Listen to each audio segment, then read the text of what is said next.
네, 오늘 요한계시록의 첫 번째 시간 기초에 대해서 한번 제가 설명해 보도록 하겠습니다. 요한계시록을 알려고 하면 우리가 해석하는 데에서 가장 중요한 것이 숲을 보는 것입니다. 그래서 요한계시록은 우리가 그 속에 들어가면 길을 찾지 못하고 먼저 산에 올라가서 숲을 보듯이 숲을 봐야 합니다.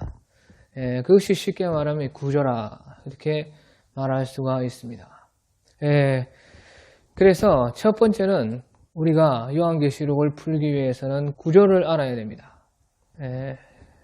구조가 어떻게 되어 있느냐 하는 것은 제가 이제 다음 시간에 자세히 다루고요. 오늘은 이제 전체적인 해석의 원리라고 할까요? 거기에 대해서 7가지로 한번 말을 해보겠습니다. 그래서 구조, 첫째는 제일 중요한 게 구조인데 우리가 요한계시록 보면은 제일 처음에는 7교회에 대해서 나옵니다. 7교회. 그리고 나서 이제 4장부터 요한 사도께서 하늘에 올라가셔서 마지막 때에 있을 일들에 대해서, 미래의 일들에 대해서 보는 것입니다. 그 마지막 때의 그 일은 우리가 그 마지막 때가 언제인지 그게 참 중요하거든요. 그 마지막 때가 어떤 사람들은 신약 전체를 다 가리키고 신약의 시대, 우리가 지금 신앙하고 있는 이 모든 시대를 가리킨다 한 그런 사상, 또 아니면 특별한 마지막 때를 기다린다 이렇게 생각하는 사람들도 있습니다. 그런데 그 성경적인 것은 마지막 때는 그 다니엘 9장에 보면 우리 70일에가 나옵니다. 그 70일에 따라서 69일에와 한 일의 차이의 그 강력에 대해서 우리는 알아야 됩니다. 그렇기 때문에 이제 다음 시간에 자세히 말할 건데 우리는 이 요한계시록이 마지막 때를 말하는데 그 마지막 때는 다니엘 9장에서 말하는 69일에 그 후에 예수님이 이제 죽으시고 부활하시고 성령 시대가 오고 나서 그 뒤에 있는 그 전체의 시대를 가리키는 것이 아니고 마지막, 예를 들어서 마태복음 24장, 또 누가복음 21장, 마가복음 9장 이런 데서 말하는 마지막 때, 그때를 특별히 예언한 것이라 하고 저는 그렇게 봅니다. 거기에 대해서는 제가 다음 시간에 자세히 말할 것이고요. 그래서 구조를 보면 요한 사도께서 올라가셔서 마지막 때의 일들을 보는데 첫 번째는 7인이 나옵니다. 그리고 나서 다시 7 나팔이 나오고요. 그리고 나서 7 대접이 나옵니다. 그리고 나서 이제 19장에 가서 보면 예수님께서 재림에 오시는, 백마를 타고 재림에 오시는 장면이 나오고, 그리고 나서 예수님이 그때에 심판을 하시고 또 첫째 부활이 있고요. 그 다음에 이제 첫째 부활 후에는 천년왕국이 있습니다. 이 천년왕국에 대해서는 제가 또 다음에 말을 하고요. 그 천년왕국 뒤에 이제 최후의 백보자, 흰 보좌에서 재판하는 장면이 있고, 그 다음에 새 하늘과 새 땅이 이루어지고 새 예루살렘이 오고, 그래서 영원한 천국이 완성되는 단계로 나아가는 것입니다.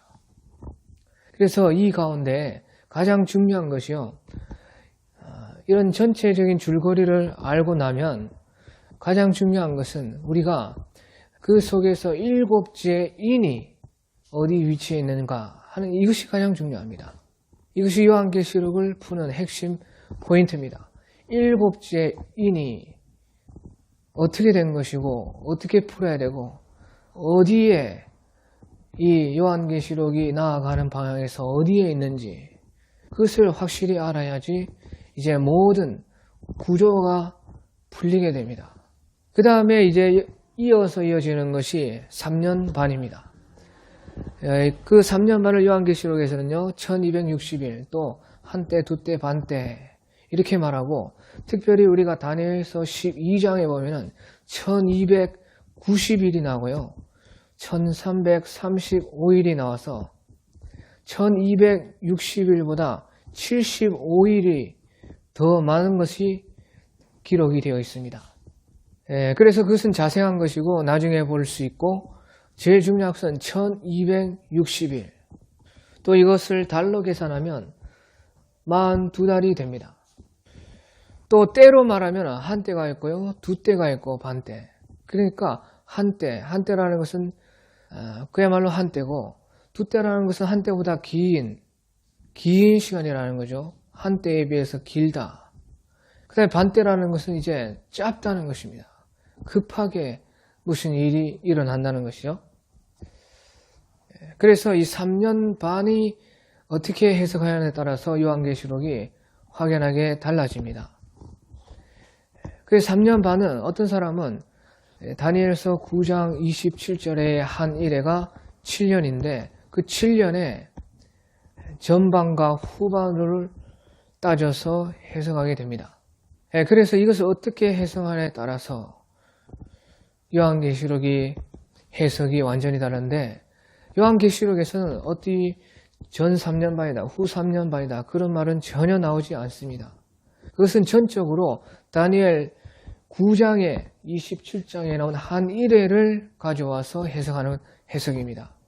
저는 그렇게 보지 않고요, 다니엘서에 나오는 그 한 일회의 7년, 그 7년이 대환란이 맞지만 요한계시록을 해석할 때에 요한계시록이 말하는 3년 반을 전과 후로 나눠서 생각하지 않습니다. 저는 오직 그냥 3년 반, 다시 말하면 제일 끝에 3년 반이라고만 생각합니다. 그러니까 후 3년 반밖에 없다는 거죠. 7년 대환란으로 해석했을 때에 그 중에서 후 3년 반밖에 없다고 저는 생각합니다. 저는 그것을 확신하고 이제 이것을 자세히 다룰 때에 왜 그런지 그런 모든 이유를 제가 설명하겠습니다. 만약에 그렇게 해석하면은, 그러면 다니엘서 9장 27절에 그 마지막에 남은 7년 반 중에 그러면 앞에 3년 반은 어떻게 되는 것인가? 그 앞에 3년 반도 요한계시록에 있습니다. 하지만 제 말은 계시록에서 3년 반이라고 하는, 예를 들어서 계시록 11장 또 12장 또 13장 또 17장 그런 데 나오는 그 3년 반은 전부 다 같은 3년 반이라는 뜻입니다. 그러면 나머지 3년 반은 어디에 있느냐? 그것은 이제 3년 반을 설명할 때 설명하고요. 그 다음 세 번째로 가장 중요한 것은요, 유대인과 이방인의 구별입니다. 우리는 이 유대인과 이방인을 구별하지 않고 전부 다 이 이방인인 우리가 이 말씀을 받았다고 생각합니다. 그런 착각 속에서, 그런 오해 속에서 우리가 성경을 보게 되면, 특별히 다른 성경은 전혀 문제가 되지 않습니다. 하지만 계시록은 큰 오산을 하게 됩니다. 그러면 절대로 요한계시록은 풀리지 않습니다. 다시 말하면 이 요한계시록은 첫 번째로는 유대인에게 준 성경입니다. 그래서 유대인의 그 관점에서 계시록을 봐야지 풀 수가 있고, 그 다음에 이방인은 그러면 관계가 없느냐? 관계가 있죠. 관계가 없다면 하나님께서 우리에게 계시록을 주시지 않았겠죠. 우리에게도 믿음도 주시지 않았겠죠. 우리 이방인들은 택함받지 못한 민족이었습니다. 하지만 그 로마서 그 말씀과 같이 이스라엘이 들어는 완악하게 되어서 이방인들이 그 하나님의 선택으로 접붙임되는 창감람나무의 줄기에 돌감나무인 우리가 접붙임 되어져 우리는 구원받게 된 것입니다. 그래서 하나님의 예정과 선택으로 들어온 것이고요. 그러므로 말미암아서 이제 이방인에게도 이 계시록이 주어졌고 이 모든 하나님이 이끄시는 구원 사역에 다 참여하게 되었습니다. 그래서 우리가 계시록을 볼 때에 이런 구별된 관점에서 봐야지만 풀린다는 것이에요. 우리가 이때까지 해오던 것처럼 다른 성경을 해석하는 것처럼 이런 구별 없이 곧바로 이방인인 우리가 그 유대인들에게 준 성경을 곧바로 대입해서 풀게 되어지면은 다른 성경은 풀리지만 계시록은 절대 풀리지 않습니다. 그래서 보통 이제 가장 중요한 것이 유대인들에게 말했다는 것인데 유대인들에게 말했던 하나님께서는 문자적으로 말합니다.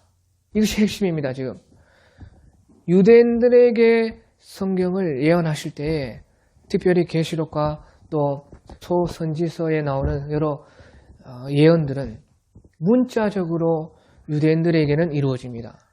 하지만 이방인들은 영적으로 예수님을 믿음으로 그 구원의 역사에 참여했기 때문에 우리가 그것을 해석할 때는 우리는 영적으로 받아야 됩니다. 그래서 유대인들에게도 해당되는 말씀이고 이방인들에게도 똑같이 해당되는 말씀인데 유대인들에게는 문자적인 해석을 해야 됩니다. 하지만 우리 이방인들에게는 영적인 해석을 해야 바르게 적용할 수가 있습니다. 그래서 유대인과 이방인의 구별이 중요하고요. 네 번째는 큰 지진을 해석하는 것이 또 중요합니다. 그 계시록에 보면 세 번의 큰 지진이 나오는데 6장 12절, 11장 13절, 16장 18절에 큰 지진이 나오고요. 그 큰 지진이 곧 예수님의 재림 직전을 말하고 있습니다. 그래서 그것을 볼 수 있어야 이 시기가 어느 시기에 해당한다 하는 것을 알 수 있어요. 요한계시록은 시대 순으로 쭉 나가고 있습니다. 다시 말하면 그 시기별로 쫙 나가지만 그것이 어쩔 때는 전체적인 것은 시기적으로 시간 순서로 쫙 나가지만 그 안에서 뒤죽박죽이 되어 있어요. 그것은 우리가 어떤 것을 설명할 때도 똑같습니다. 예를 들어서 우리가 이야기를 할 때 처음에 말을 하고 그 다음에 결론을 얘기하고 또다시 설명하면서 말을 해나갑니다. 예를 들어서 우리가 어떤 마을에 호랑이가 내려왔는데 호랑이가 사람을 잡아먹었다 이렇게 결론을 내고 그 다음에 그 호랑이는 어떤 호랑이인데 이빨이 강하고 등에는 줄무늬가 있고 너무나 크고 무서운 호랑이인데 웃음소리는 정말로 무섭고 그런 호랑이가 나와서 아이를 그때 발견하고 이런 식으로 얘기를 이끌어가죠. 그 다음에 그 속에서도 또다시 우리가 부연 설명을 하기 위해서는 그 아이가 있었는데 하고 나서 또 그 아이는 어떤 아이였는지 과거 얘기를 또 하기도 합니다. 예를 들어서 아이가 있었는데 그 하면서 이제 옛날로 돌아가서 그 아이는 겁이 많았고 그 아이는 참으로 호랑이 이야기만 들어도 무서워하는 그런 아이였는데 하면서 다시 돌아와서 그 호랑이가 산에서 내려와서 아이를 만났는데 그래서 아이를 잡아먹었다. 이런 식으로 이야기가 끝나죠. 그와 같다는 것입니다.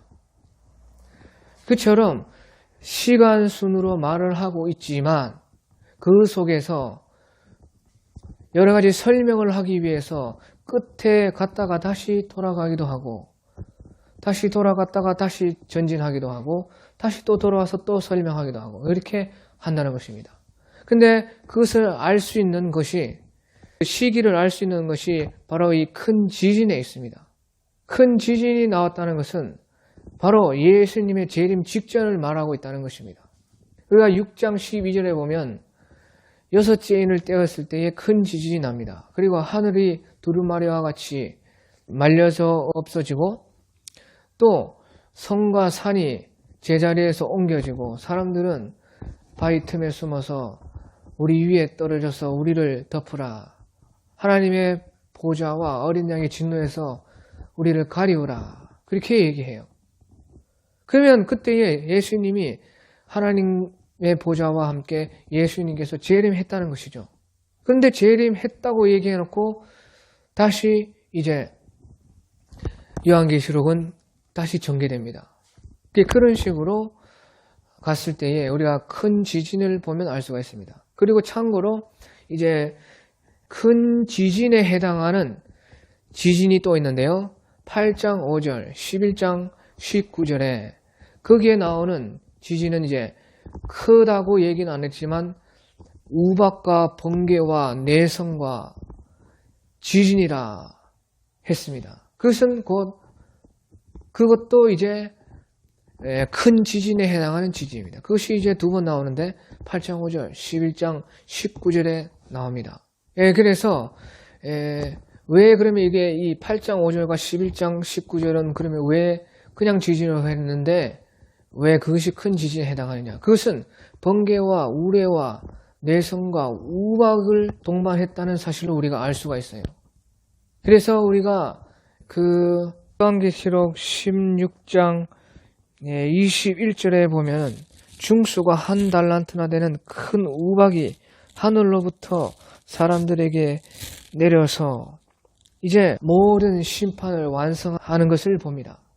그래서 모든 심판을 완성할 때에 우박이 있습니다. 또 내성과 우레와 우박과 지진과 하는 것은 그것은 최종적인 마지막 심판을 말합니다.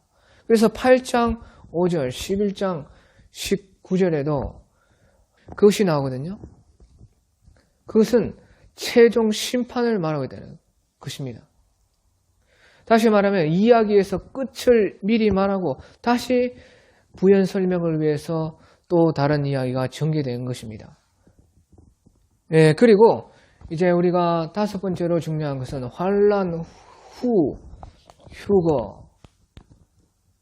휴거라고 말할 수 있습니다. 다른 말로는 이제 통과설이라고도 합니다. 그것은 통과설이라는 것은 통과한다는 거죠. 환난 후 휴거라는 것은 사실 휴거라는 말도 쓸 필요 없이 예수님이 재림할 때 우리가 데살로니가 전서 4장 17절에 그 후에 우리 살아남은 자도 저희와 함께 구름 속으로 끌려 올려 공중에서 주를 영접하게 하시리니 하신 그 말과 같이 환난 후에 모든 환난이 끝나고 예수님이 재림하실 때에 우리가 공중으로 들림받아서 몸이 변화되고 예수님을 맞이한다는 것입니다. 그 특별한 이유는 이제 다음 시간에 자세히 이렇게 볼 것인데 가장 중요한 이유는 바로 이긴 자라고 말하고 있다는 것입니다. 이 모든 환난에서 이겨야 된다는 것이고 끝까지 죽기까지 이겼다는 거죠. 그리고 요한계시록에서는 다 죽음을 말하고 있습니다. 죽음까지 견디고 그것이 승리라고 말하고 있고 또 하나님의 계명과 예수님 믿는 믿음을 지킨 사람이 이긴 자가 되는 것입니다. 그래서 이것은 환난 그 후 휴거설이 맞고요. 또 환난 전 휴거설이 또 환난 중 휴거설도 있는데 그것도 왜 틀린지는 다음 시간에 자세히 말을 하겠습니다. 그리고 여섯 번째로 중요한 것은요. 이중 예언을 알아야 요한계시록을 우리가 풀 수 있습니다. 이중 예언이라는 것은 예언이 성취된 것이 또다시 마지막에 다시 이루어진다는 것입니다. 예를 들어서 말하면 우리가 요한계시록 1장 7절에 보면 예수님이 구름을 타고 오시리라 하면서 그 예수님을 그를 찌른 자들도 볼 것이요 그들이 애통하고 통곡한다고 말을 하고 있습니다. 그래 여기서 중요한 것은 그를 찌른 자들이 예수님을 본다는 것입니다. 이 말씀은 바로 스가랴 12장 10절에 있는 말씀입니다. 그래 거기에 보면 스가랴 12장 10절을 우리가 보면 내가 다윗의 집과 예루살렘 거민에게 은총과 강구하는 심령을 부어주리니 그들이 그 찌른 바 그를 바라보고 그를 위하여 애통하기를 독자를 위하여 애통하듯 하며 그를 위하여 통곡하기를 장자를 위하여 애통하듯 하리로다. 그렇게 말을 하고 있습니다. 그래서 스가랴 12장 10절의 그 예언의 말씀이 계시록 1장 7절에서는 예수님이 구름 타고 오실 때에 바로 예수님께서 재림에 오실 때에 완전 끝에 이루어진 말씀이라는 것입니다. 그런데 놀라운 것이 요한복음 19장 37절을 우리가 찾아보면 거기에는 예수님께서 이제 십자가에 못 박히셨는데 그 예수님께서 숨진 것을 확인하기 위해서 군병 하나가 창으로 예수님의 옆구리를 찔렀습니다. 그때 물과 피가 나오는데요. 그것을 보고 요한복음에서는 19장 37절에 또 다른 성경에 저희가 그 찌른 자를 보리라 하였느니라. 그러니까 스가랴서 12장 10절에서 그 찌른 자를 보리라 하는 말씀이 그때에 군병이 예수님의 옆구리에 창을 찌를 때 이루어졌다는 것입니다. 그래서 보았다는 것입니다. 그래서 스가랴 12장 10절의 말씀이 성경에서는 2번 이루어진 걸로 나옵니다. 제일 먼저는 예수님께서 초림하셨을 때에 군병의 창에 찔렸을 때에 그 군병이 예수님을 바라보았을 때에 그것이 이루어진 것이고 또 두 번째는 계시록 1장 7절에서 예수님이 이제 재림하실 때에 구름 타고 오실 때에 사람들이 그 찌른 자들은 유대인을 말하죠. 유대인들이 예수님을 죽인 유대인들이 예수님을 본다는 것입니다. 그래서 그렇게 말씀이 이루어진다는 것입니다. 그래서 이중 예언으로 이루어지는 것입니다. 그래서 우리가 이제 계시록을 풀려면 소선지서 또 대선지서, 선지서를 가지고 모든 것을 우리가 참고하고 풀 수가 있는데 거기서 중요한 해석 방법이 이중 예언이라는 것입니다. 그것을 하나 예를 들어보면 우리가 모세께서 신명기 18장 18절에서 너희 형제 중에 나와 같은 선지자가 나리니 그에게 하나님께서 말을 넣어주시고 예언하고 일하신다고 되어 있습니다. 그것이 이제 신약에 와서 초림의 예수님의 그 사역으로 말미암아 이루어졌습니다. 그런데 그것으로 예언이 끝나느냐? 그렇지 않습니다.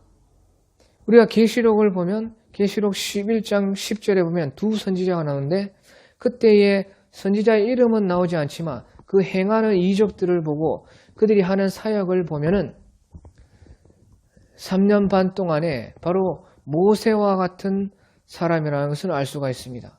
그리고 또 우리가 말라기 4장 5절에 엘리야가 나오죠.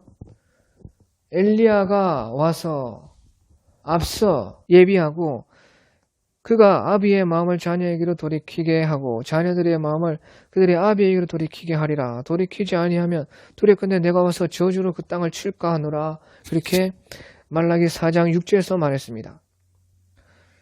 그래 그때에 말라기 4장 5절에서는요. 보라 여호와의 크고 두려운 날이 이르리니 여호와의 크고 두려운 날이 이르기 전에 내가 선지자 엘리야를 너희에게 보내리니 그렇게 말을 했습니다. 그런데 예수님께서 이 엘리야가 곧 세례 요한이라고 말을 했습니다. 그래서 이루어졌다는 것이죠. 엘리야가 오리라 한 말라기의 말씀이 예수님의 초림 때 이루어졌다는 것입니다.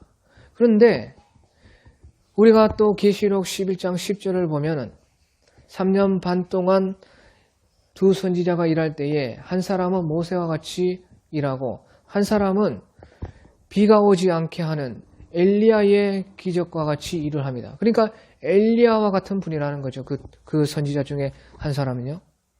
그러니까 우리가 신명기 18장 18절과 말라기 4장 5절에서 모세와 엘리야가 오리라고 한 예언이 예수님의 초림 때 다 이루어졌지만 우리가 계시록을 봤을 때 계시록에 또다시 마지막 때에 모세와 엘리야와 같은 두 선지자가 온다는 것입니다. 그러니까 이중으로 이루어진다는 것이죠. 그것은 우리가 이중 예언을 해석할 때에만 그렇게 해석할 수 있는 해석이 됩니다.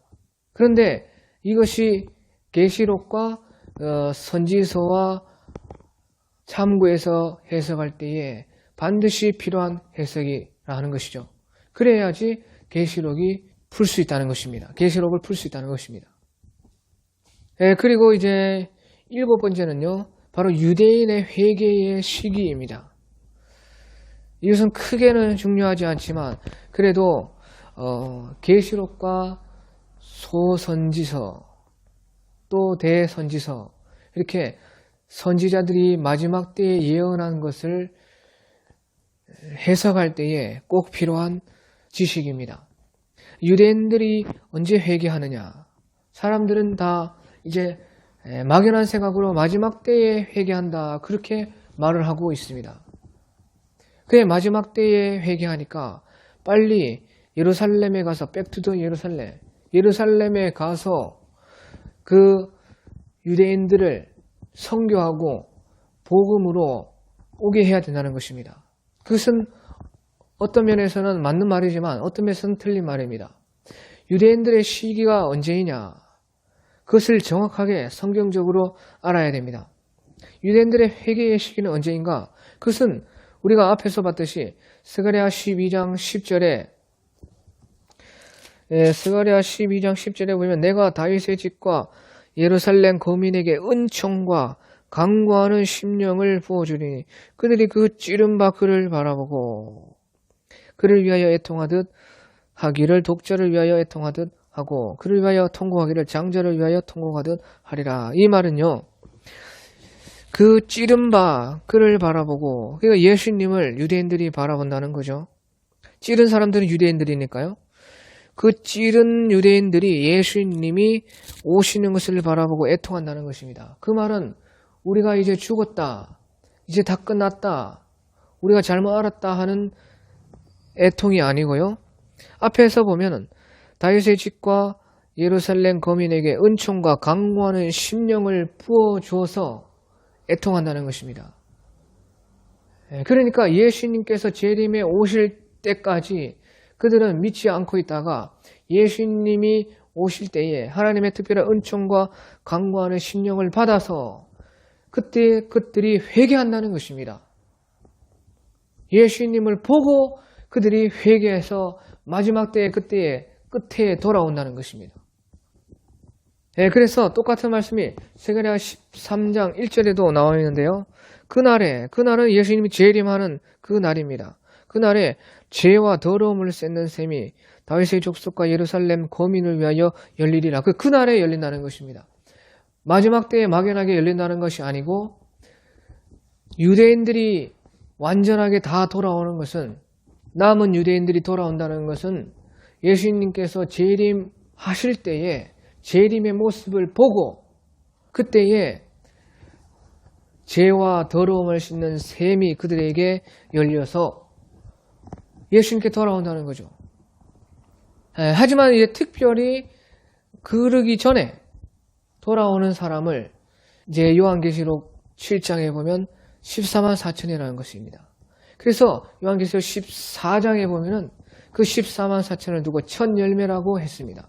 그들은 예수님이 오기 전에 믿는 첫 열매의 소수의 유대인들입니다. 그것을 가리켜서 14만 4천이라고 했고요. 그 후에 대대적으로 돌아오는 것은 어떤 우리의 사람의 노력이나 힘으로 되는 것이 아니라 그렇게 해야 되겠지만 진짜는 예수님이 재림에 내려오시는 모습을 보고 그 찌른 유대인들이 대대적으로 다 돌아온다는 것입니다. 이것을 우리가 확실하게 알 때에 이제 요한계시록에 나오는 여러 부분적인 해석들이 풀리게 됩니다. 그래서 이제 정리하면 첫 번째는 구조. 구조 중에서도 7째 인을 반드시 알아야 구조가 풀리고요. 또 구조 속에 3년 반이 들어있습니다. 그 3년 반을 해석해야지 그 요한계시록 풀 수 있고요. 특별히 다니엘서 9장과 함께 70일에와 함께 또 마지막 한 1회와 함께 7년을 생각하면서 해석해야지 풀 수가 있습니다. 또 유대인과 이방인을 구별해서 볼 수 있는 눈이 있어야 요한계시록이 풀립니다. 또 우리가 그 시기를 정확하게 알기 위해서는 요한계시록이 시간적으로 계시되었는데 그 시간에서 어디가 끝이고 어디가 부분 설명하는 것이고 어디가 다시 시작되는 것인지 그것을 알기 위해서는 큰 지진에 대해서 알아야 된다는 것입니다. 또 우리가 요새 너무나 혼란스러운 이제 휴거에 대해서 특별히 이제 환란 전 휴거설, 환란 중 휴거설, 환란 후 휴거설 그 중에서 이제 환란 후 휴거설의 그 해석을 알아야지 우리가 왜 환란 후 휴거설이 맞는지 그것을 확실하게 성경적으로 알아야지 또 확신을 가져야지 우리가 풀 수 있습니다. 또한 이중예언에 대해서 알아야 되고요. 유대인들의 회개의 시기에 대해서 확실하게 성경적으로 해석이 되어야지만 그 다음에 이제 요한계시록을 1장부터 22장까지 해석할 수 있습니다. 예, 그래도 이제 완전하게 알 수 있는 것은 아니고 또 우리도 틀릴 수가 있습니다. 그렇지만 그런 것을 염두에 두면서도 우리가 성경적인 이런 틀이 갖춰진다면 100%는 아니지만 어느 정도는 확신하고 또 예비하고 준비하면서 성도들에게도 가르칠 수가 있고요. 자기도 확신을 가질 수가 있습니다. 부연 설명을 하면 특별히 이제 지금은 아주 누가 다 알듯이 어지러운 세상이고 정말로 이때가 마지막 때가 아닌가 이런 생각을 하는 사람이 너무나 많아졌기 때문에 하나님께서 기도하고 이것을 해석하고자 하는 사람에게 지금 요한계시록이 많이 열리고 있습니다. 부분적으로는 많이 요한계시록이 해석이 됐고 이제 전체적인 모든 것을 통합적으로 볼 수 있는 이런 해석은 아직 나오지는 않은 것 같습니다. 예, 그래서 우리가 주석도 참고하지만 그런 것보다 특별히 성경 안에서 해석하고 또 기도를 많이 해서 하나님께 지혜를 얻어서 이것을 해석해야 됩니다. 예, 그래서 다음 시간에는 이제 구조에 대해서 자세하게 설명하겠습니다.